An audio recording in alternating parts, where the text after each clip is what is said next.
ايه الاخبار يا شباب؟ يا رب تكونوا بخير. احنا في الفيديو ده تقريبا كده هنحل مع بعضينا 40 سؤال على السيكوال بشكل عام، وبالتخصيص يعني او التركيز هيكون على السلكت كويري. فيلا بينا. طيب، بيقول لك ايه which SQL query is used to remove the data from the database. طيب ايه الكود نفسه او ايه الكوماند اللي انا بستخدمه عشان اعمل ريموف للداتا من الداتابيس؟ يعني هو المفروض كان يحدد ريموف ايه بالظبط، يعني ريموف تيبل، ريموف داتابيس، بس ما علينا. تعال نحلها بالاستبعاد. اول حاجه ما عندكش حاجه اسمها ديليت تيبل، اسمها ديليت وبعدين ديليت فروم بعدين اسم التيبل. تمام، فدي ما عندكش، فدي مستبعده. التر ما بتعملش بيها ديليت للداتا. تمام، مفيش عندك غير دروب تيبل، اسم التيبل. هنا دروب دي فكرتها هتعمل ايه؟ هتمسح كل الداتا اللي في التيبل بالاضافه الى الاستراكشر نفسه. طب هنا بيقول لك ايه؟ مديك كويري وعايز الريتيرن بتاعها هيكون عباره عن ايه؟ يعني لو ركزت في الاخر هيقول لك ايه؟ شوف الكونديشن. سيتي وير سيتي ان يا كايرو يا اليكس، يبقى هو هيكون يا في دي يا في دي. يبقى all student living in كايرو or اليكس، مش اند. تمام. نوت دي نفاها. تمام، هنا هيجيبهم كلهم، لا انا عايز دي او دي. طيب اللي بعديها بيقول لك ايه؟ سيلكت ايا يكن، بعدين بيقول لك ايه؟ اكونت which of the following should be used to fix find قصدي ذا ماكس اوف ماكس. خلاص ما هي باينه، ما حدد لك. يبقى اجريجيشن فانكشن اسمها ماكس اهو. طيب مبدئيا ما عندكش حاجه اسمها مين. عندك الافرج ده بتجيب الافرج من اسمها اللي هي المتوسط، يعني الكاونت بتعد عدد الروز اللي موجودين يعني على حسب الكونديشن اللي انت حطيتها برضو اكيد. طب هنا بيقول لك ايه؟ نفس الموضوع يعني. هنا بيقول لك ايه؟ display النيم اوف الستودنت هوز العمر بتاعه اكبر من 18 وكمان اقل من 21. يعني ايه اكبر من 18؟ يعني عندك من 19 لفوق. طب بيقول لك اقل من 21، يبقى ال 21 مش موجوده، لما قالكش ايكوال، ما قالكش less than or equal. تمام، يبقى خلاص، يبقى كمان عندي ال 20. يبقى عندي اختيارين بس قدامي، ال 20 او ال 21. تمام، بيقول لك ايه؟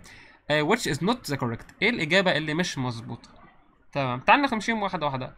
الوير ايه؟ الايج ايكوال 19 او الايج ايكوال 20، دي مظبوط، ما انا كده كده ما عنديش غير الاثنين اوبشن دول، فترو. طب بعدين سيلكت نيم فروم، ماشي. الايج بتوين، لا مفيش حاجه اسمها بتوين والعلامه دي، فهي دي الغلطه. يعني بتوين اند، تمام، يعني دي مظبوطه اهو. 19 عند 20، عشان ال 19 وال 20 انكلودنج. تمام، فدي مظبوطه. طيب هنا الايج اكبر من 18 وده نفس اللي جاله هنا، والايج اقل من ال 21 مظبوط، يبقى دي معايا.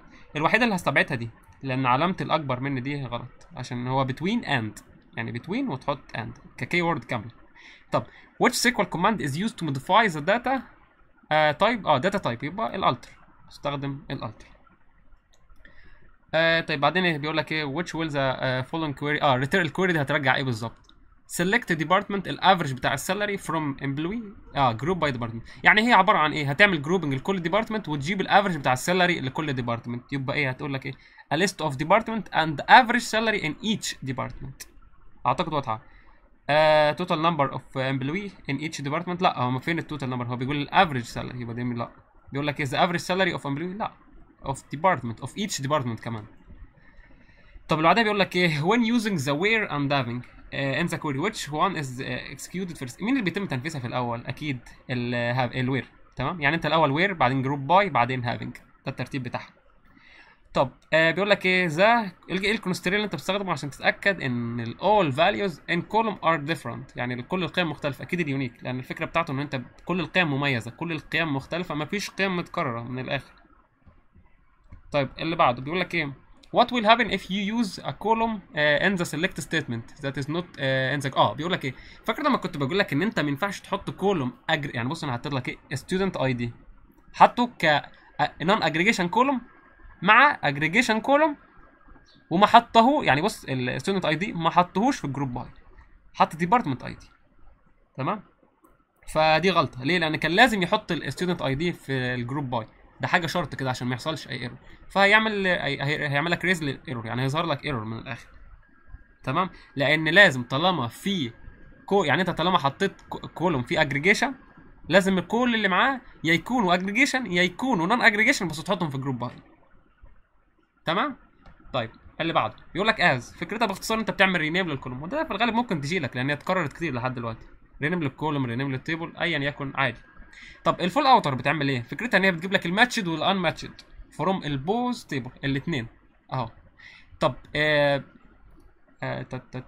مثلا اللي هي الرايت بتقول لك ريتيرن اول ان ماتشد رو فروم ذا رايت. لا مش مظبوطه، وهنا برضو الليفت كذلك مش مظبوط. هو المفروض بترجع الاثنين سواء ماتشد اور ان ماتشد في الاثنين تيبل، يعني الليفت والرايت.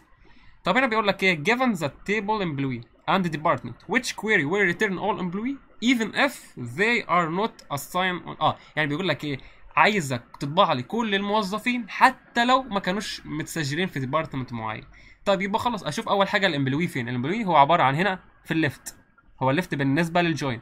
طب انا عايز كل الموظفين حتى لو مش مسجلين، يبقى خلاص يبقى خليه هو الليفت. طالما هو في الليفت يبقى نختار الليفت، يبقى ما تنفعش رايت ولا انر ولا فول اوتر، فما فيش غيرها الاولى الاساس. وعملت ربط بالعمود المشترك او اللي هو البرايمري كي مع الفورن كي. طيب هنا بيقول لك ايه which SQL operator test column for absent of database، غياب الداتابيس ان هي مش موجوده. المفروض دي data was not entered، اللي هي ده لم يتم ادخال الداتا، يعني انت ما دخلتش داتا في الفيلد ده، فده ايه انت بتستخدمها عشان تتشيك الموضوع ده as null. تمام. طب بعدين بيقول لك ايه what will happen if you perform a join between two tables without specify an on condition، يعني انت ما حطيتش condition في بتاع ده مع الجوين، ايه اللي هيحصل؟ ما حطيتش اون كونديشن، ايه اللي هيحصل بالظبط؟ عادي هتستخدم زيها زي الكروس جوين. تمام. يبقى هتبقى ايه بيرفورم كروس جوين ريتيرنينج الكارتيزيان برودكت، هترجع الضرب. يعني لو فاكر انا شرحت على فكره في الفيديوهات كلها اللي فاتت، فهي عباره عن ايه؟ يعني ادي مثلا ادي التيبل متقسم 3 في 3 روز مثلا، وادي التيبل في 3 روز، فعباره عن ايه؟ هترجع ده مع ده وده مع ده وده مع ده وكذلك ده مع ده، يعني كل واحد هتخليه يرتبط بالثلاثه اللي قدامه. تمام. حصيلة يعني هتلاقي كله ارتبط بكله. طب لو سألتك سؤال وممكن يجي لك، لو انا دلوقتي عايز اعرف عدد الروز بتاعة الاوتر تيبل او التيبل اللي هيطلع لي الناتج، تتوقع كام؟ هي عبارة عن عدد الروز اللي في التيبل ده ضرب عدد الروز اللي هنا 3 في 3 يبقى كان الاوتبوت 9 روز. تمام. ده سؤال وممكن يجي برضه، فخلي بالك من فكرته عشان فكرته حلوه.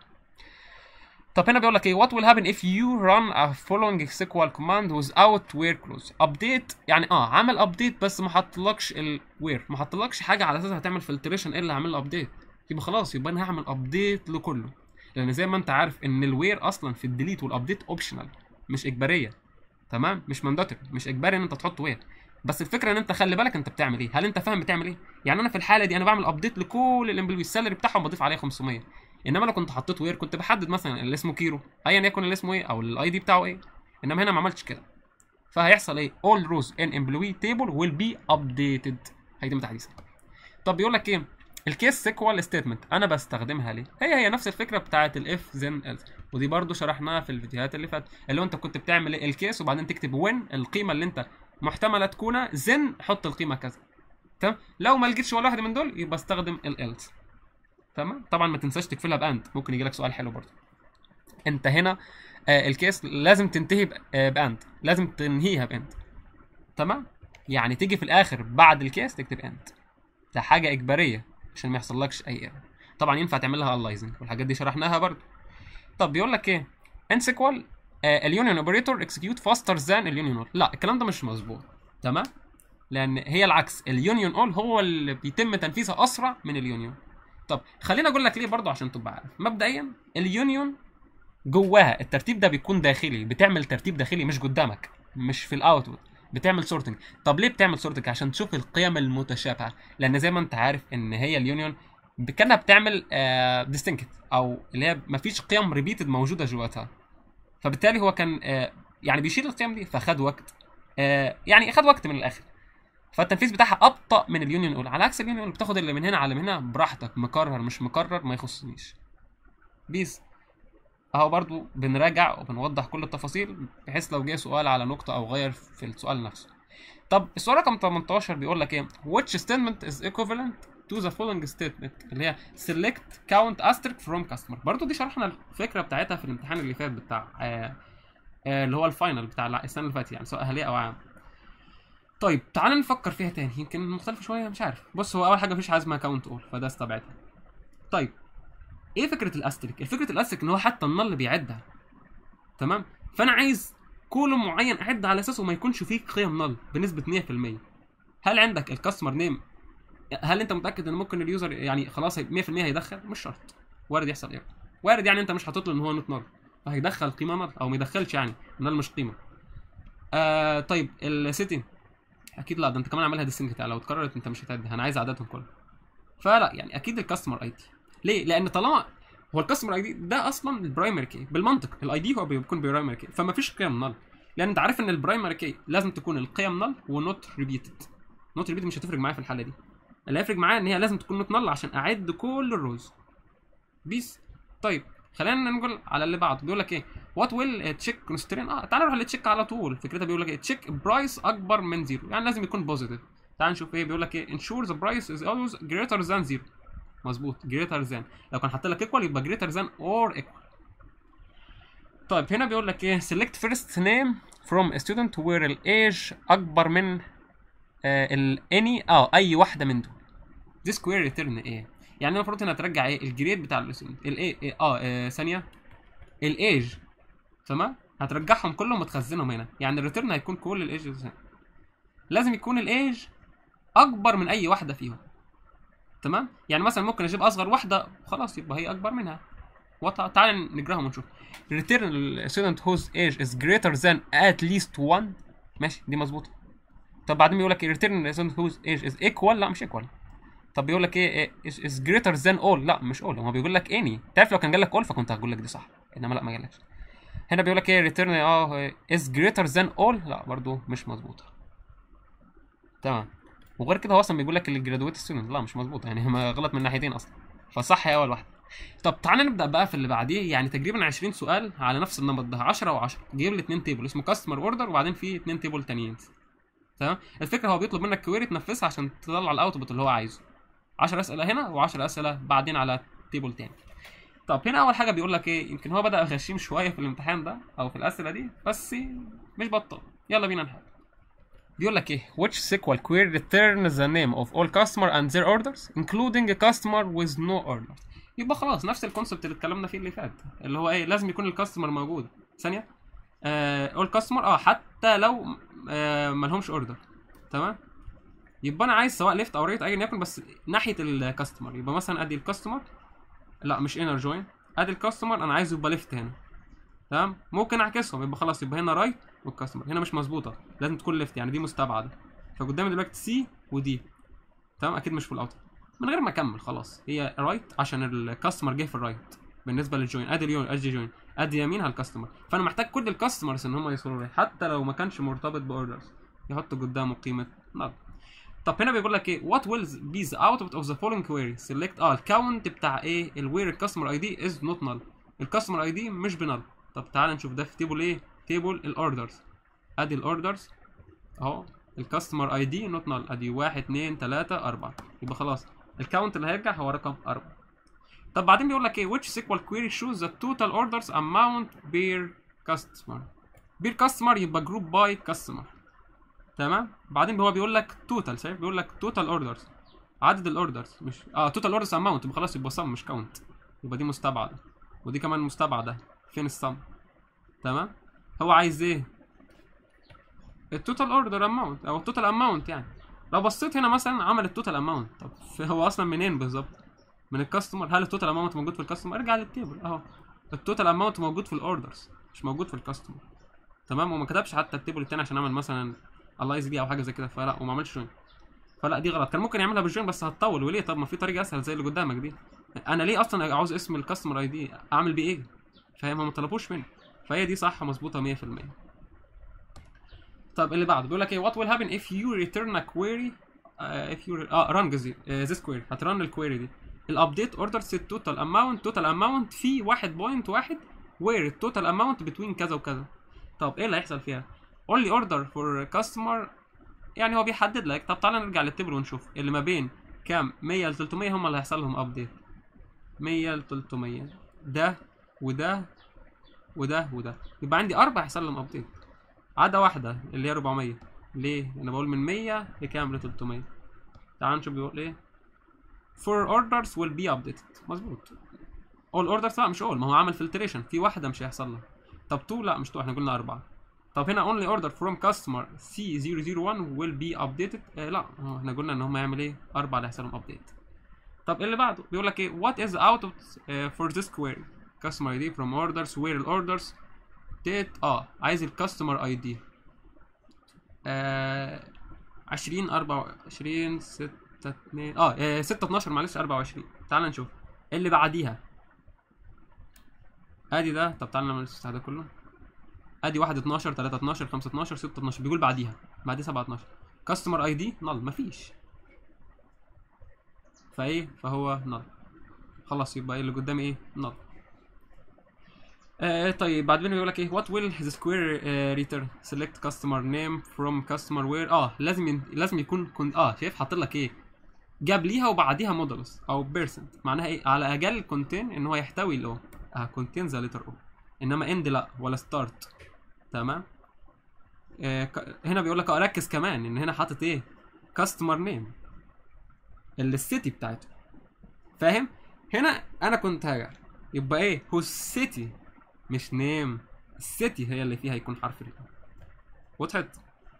طب تعالى نشوف لو كان السيتي فيها حرف الاو ممكن يطبع لي ايه. السيتي فيها نيويورك شيكاغو بوسطن، يبقى هم الثلاثه. طب بعدين بيقول لك ايه which query returns the names of customer whose placed order its amount are greater than 200. يعني ايه باختصار كده عايز اسامي الكاستمرز اللي طلبوا اوردرز الاماونت بتاعه اكبر من 200، يبقى هنا محتاج جوين من الاخر. فمثلا قدامي اول واحده كاستمر ادي كاستمر نيم فروم كاستمر سماها يعني اعمل الايز او الياس سي جوين الاوردر او اون كاستمر اي دي هنا ودي كاستمر ماشي عامل مشكله وير ان التوتال اماونت اكبر من 200. تمام حلو خالص، فدي مظبوطه وما فيهاش اي مشكله. طب هنا ينفع؟ لا ما ينفعش. فين الجوين؟ ازاي هوصل للتوتال اماونت من التيبل اللي اسمه كاستمر؟ طب هنا فروم كاستمر ليفت جوين ليه؟ انا عايز ايه الليفت؟ هو بيقول لك ايه طب ماشي لا هو مش عايز الليفت، فاهم؟ غير كده الاون مش كامله. فين الكونديشن بتاعت الاون؟ استبعد. هنا برضو نفس عمل شايف جايب لك الكاستمر نيم من الاوردرز وده غلط، هو مش موجود في التيبل اسمه اوردرز. طب بيقول لك ايه what is out of this query select count asterisk from orders where ان الكاستمر اي دي is null. تمام. هي الفكره ان هي بتشوف الكاستمر اي دي اللي هو النل تكاونتهم تشوف عددهم. طب يبقى هيك بكام؟ number of order ثانيه الكاونت الاوردرز where الاي دي is null يبقى number of orders that are missing a customer ما فيهاش كاستمر كتب نل في الكاستمر. تمام. تعال نشوف مثلا لو في حاجه بنل كده في الكاستمر اي دي واحد المفروض يرجع واحد. طيب بعدين بيقول لك ايه what does the following query do select customer name from customer where city يا سيتي يا شيكاغو او بوسطن بس يا دي اي او دي. تمام. and حط لك and بس خلينا واحد يبقى return all customer from شيكاغو and لا مش and شيكاغو اور بوسطن شيكاغو اور بوسطن. حلو لحد دلوقتي تمام لحد الجزء ده كويس خالص. ريتيرن لا مش كلهم، فاهم؟ بعدين بيقول لك اند الكاستمر حاط لك اند هو ماشي لحد دلوقتي بليس اوردر ات ليست على الاقل 200. دي بيقول لك ايه هو بليست اوردر وير الاماونت اكبر من او يساوي 200. طيب تعال نشوف نكمل. الكاستمر اي دي ان تعال نشوف الناس كويري دي بترجع ايه. بترجع الكاستمر اي دي اللي هو الاوردر بتاعه توتال اماونت اكبر من 200. بص هو عدلها بس عشان كان فيها تعديل، حط هنا علامه يساوي. تمام بس يعني وبرضه عشان تبقى هي بالظبط عشان ما تتلخبطش مني نفس الامتحان شيل علامه اليساوي دي. تمام عشان ما تتلخبطش بس مش اكتر. فباختصار هو بيقول لك ات ليست 200. خلاص يبقى ات ليست 200 يبقى 200 فما فوق يعني اقل حاجه 200 فدي معايا. تمام. طيب تعالى نفكر فيها لو كانت على نفس الغلطه اللي هي كانت بالشكل ده عادي التوتال اماونت اكبر من 200. خلاص احنا قلنا دول مش هينفع مستبعدين اصلا عشان الاند ودي غلط. فانا ات ليست 200. طب هل 200 تنفع؟ لا لان هو هيبدا من 200 واحد ات ليست 200 واحد كانت تبقى ترو انما دي لا. طب هنا حط الايكوال ازاي ايكوال فغلط فكان كلهم هيبقى غلط اصلا، فاهم؟ بس يعني عشان كده انا عدلتها لك عشان ما تتلخبطش مني. طب نيجي لاخر سؤال برضو في الاثنين تيبل ده كان بيقول لك ايه which query gives the total order amount placed by each customer. each customer يبقى خلاص يبقى في order by customer جروب باي جزء معلش جروب باي كاستمر. هو عايز التوتال اوردر اماونت يبقى صم للتوتال اماونت. تمام. طيب يعني هي في الغالب دي صح يعني هي عامة صح بس تعال نشوف اللي بعديها select asterisk from customers where ان التوتال اماونت اكبر من 0. هل هو طلب كده؟ فين الاجريجيشن فانكشن بتاعت التوتال؟ فلا. طب هنا sum للتوتال اماونت from customer و ثانية customer ID وبعدين الربط تمام زي الفل. بعدين عمل جروب باي لا مش الكلام ده مش هيعمل جروب باي كاستمر نيم. تمام هو كده هتبقى صح لو عمل جروب باي كاستمر اي دي فلا دي غلط، لان هو انت اصلا رابط بالكاستمر اي دي، فاهم؟ بس يعني هي دي الفكره، مش هينفع تعمل جروب باي كاستمر، مش هتفرق، فاهم؟ ملهاش اي تاثير كده جروب باي كاستمر نيم، لان انت هتعمل جروبنج كده في التيبل ده، فاهم؟ الجروبنج تم في التيبل ده، انما لا انا عايز الجروبنج يحصل في التيبل ده. بيس. طيب في اي حاجه تاني ممكن نقولها؟ بس لا مفيش اي حاجه. تمام. ضيف لي حاجه برضو عشان تخلي بالك، مش معنى ان هو عمل كاستمر دي كتبقى صح، كتبقى غلط. ليه؟ لان نفس السؤال اللي حليناه قبل كده بتاع الاجريجيشن فانكشن، انت هنا هتبقى اجريجيشن كولوم مع قصدي نون اجريجيشن كولوم، فكان لازم احطه مع جروب باي، فمش هينفع. واضح جو ان الاختيار الاخير ده غلط اصلا، مش محتاج. طب نيجي لاخر سؤال بقى، اللي هو عباره عن 10 اسئله، عباره عن تيبل اسمه اكونت وتيبل اسمه ترانزاكشنز او ترانزاكشن، يعني شويه تيبل فيها على شويه اتريبيوتس فيه، فيلا بينا نحل. طيب مبدئيا هو ده سؤال بس معرفش جه بالشكل ده ازاي، فتعال نحل. which SQL query retrieve all customer from Giza or، يبقى خلاص سهله يعني، ده حلو، ده بدأ بسهوله، لذيذ كده من الاخر. تبقى ايه select asterisk from account all customers او all account، يعني مش هتفرق. where الادرس او العنوان يعني من الجيزه اور الادرس الاقصر. خلاص طب ده مظبوط، تعال نشوف اللي بعديه. هو عايز ايه؟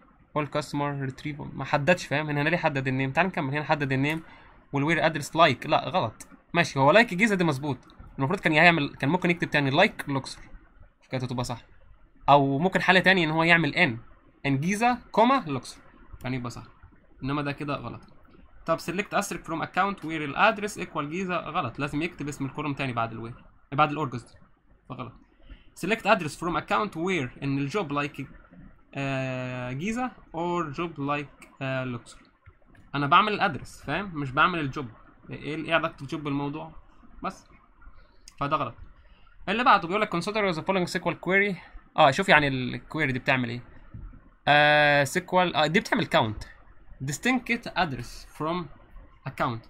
تعال نشوف account، ادي الادرس، عددهم كام بالظبط؟ ادي الكسندريا، جيزه، منصوره، بعد الاقصر 4، فخلاص يبقى تعمل ريتيرن الاربعه. بعدين بيقول لك ايه what is out of the following query select count asterisk from account where ان الجوب is null. يبقى عايز العدد بتاع الجوب اللي هو مكتوب فيه null. تمام، تعال نشوف الجوب null.